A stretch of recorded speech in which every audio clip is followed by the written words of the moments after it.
ये कर्मों का देश है।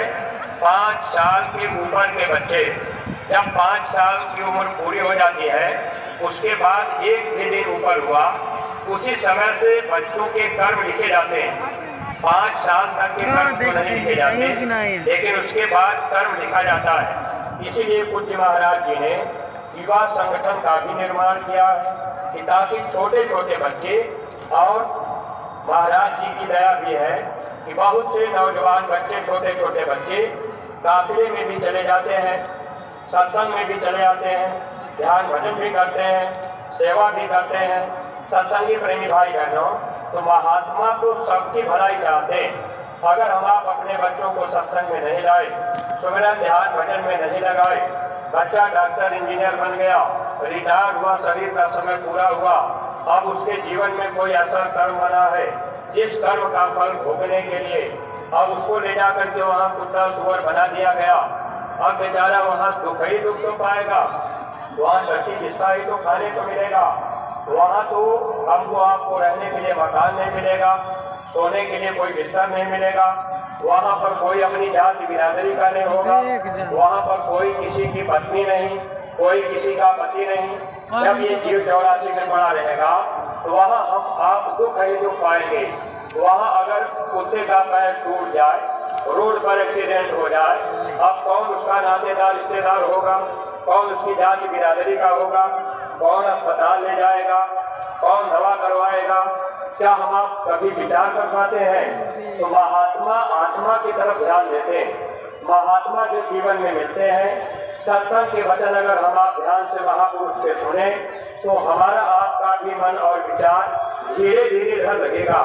एक बार अगर हम आप मथुरा आ गए, एक बार हम आप सत्संग सुन लिए, अगर हम आप ये चाहें भाई हम तो एक बार मथुरा चले गए, हमने सत्संग सुन लिया, तो आपका बच्चा अगर एक दिन स्कूल में चला जाए, तो एक दिन में बच्चा भौतिक ज्ञान पूरा प्राप्त नहीं कर पाएगा।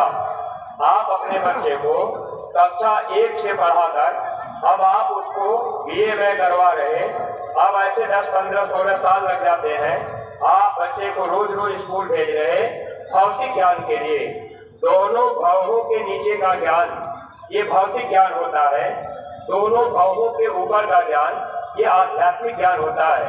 जब स्पिरिचुअल टीचर मिलते हैं, संत मिल जाते हैं, तब ये विद्या महात्मा हमको आपको पढ़ाते हैं।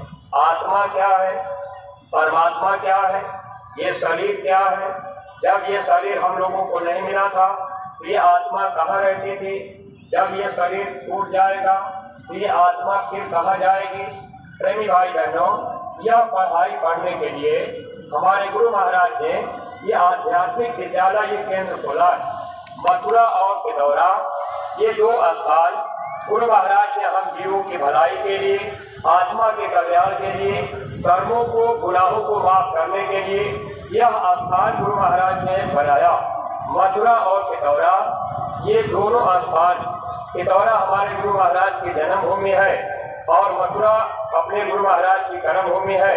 ये मिट्टी हमारे आपके पापों को धोती, इसीलिए महात्मा हमको आपको इस विद्यालय में बार बार बुलाया करते हैं। जैसे पूज्य महाराज जी ने हमको आपको फिर निमंत्रण महाराज जी ने दे रखा है कि 17 मई से 21 मई फिर भंडारा गुरु महाराज का होगा। उस भंडारे में हमको आपको आने के लिए निमंत्रण मिल गया। तो परमार्थी प्रेमी भाई बहनों, महात्मा सबकी भलाई चाहते हैं। अगर हम आप अपने अपने बच्चों को भी भेजते रहेंगे, बच्चे सेवा में लगे रहेंगे, युवा संगठन में जुड़ जाएंगे, बच्चों का मन धीरे धीरे बच्चों में लग जाएगा, बिगड़े हुए बच्चे भी धीरे धीरे सुधर जाएंगे। वैसे प्रेमी भाई